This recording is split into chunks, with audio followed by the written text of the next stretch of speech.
রামকৃষ্ণ বিবেকানন্দ সেবা সংস্থা এটা আমাদের উত্তর চব্বিশ পরগনার হিঙ্গলগঞ্জ ব্লকের দুলদুলি অঞ্চলের পঞ্চায়েত অফিসের পাশেই আমাদের একটা অস্থায়ী ঘরে আমরা আপাতত আমাদের চলছে। আমরা একটা নতুন জায়গা পেয়েছি, সেখানে আমাদের বিল্ডিং শুরু হয়ে গেছে, ঘরের কাজ চলছে।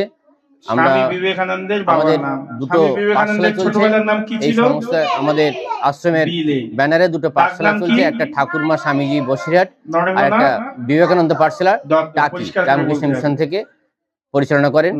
এবং এই দুটো পাঠশালা আমাদের এখন বর্তমানে চলছে। এবং এই যে ঠাকুরের ভাবধারা, ঠাকুরমা স্বামীজির ভাবধারা এই বাচ্চাদের মধ্যে ছড়িয়ে দেওয়া, এই যে পাঠশালার মাধ্যমে তারা ঠাকুরমা স্বামীজি সম্পর্কে কিছু জানতে পারছে, তারা কিছু বুঝতে পারছে, সেগুলোকে পরিবেশ পাড়ায় বা গ্রামে সেগুলো সবাই একটু জানতে পারছে যে এখানে একটা আশ্রম চলছে, ঠাকুরমা স্বামীজির পাঠশালা চলছে, ঠাকুরের কথা সেখানে আলোচনা হয়, সন্ধ্যে সকাল সেখানে বিভিন্ন রকম পূজা পাঠ হয়। এভাবেই আমাদের কাজ এখন চলছে।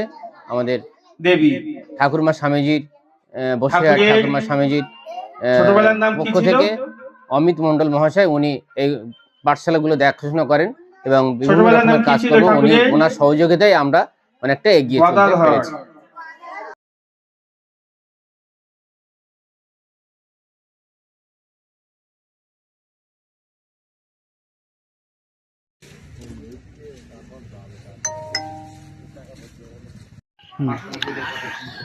দুলদুলি মঠবাড়ি রামকৃষ্ণ মিশন সেবা সংস্থার আমি সেক্রেটারি।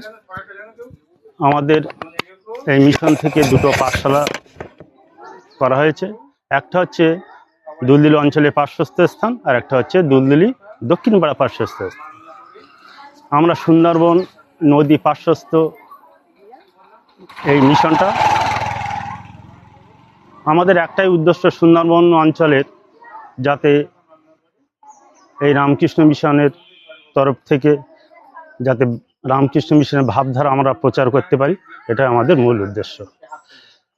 আমরা এই মিশনটা সুন্দরবন ভাব পরিষদের আমরা সদস্য আছি এবং দুলদুলি মঠবাড়ির পার্শ্বস্থ একটা জায়গায়, আমরা আগে ছিল নদীর ধারে, এখন সেটাকে একজন জায়গা দান করেছে, সেই জায়গার উপরে 15 কাঠা জায়গার উপরে আমরা মিশন নির্মাণ করছি।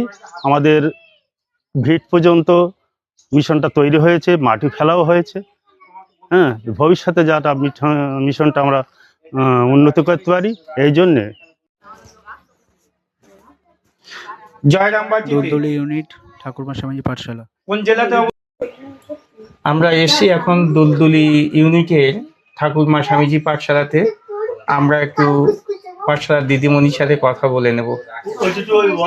দিদিমণি, আপনার নামটা একটু বলবেন, আর এখানে পাঠশালায় ছাত্রছাত্রীদের এবং গ্রামবাসীদের কি উন্নতি হচ্ছে সেটা যদি আপনি সবার সামনে বলেন। আমার নাম সীমা মণ্ডল।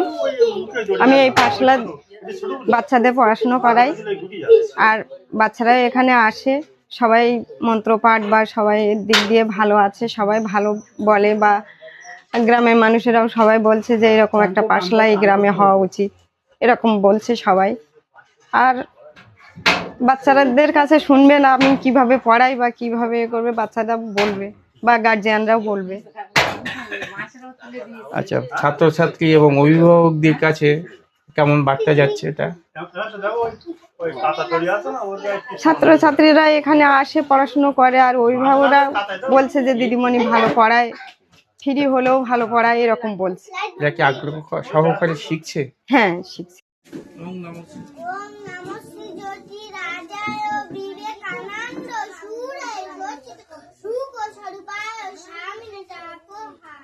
বাহ।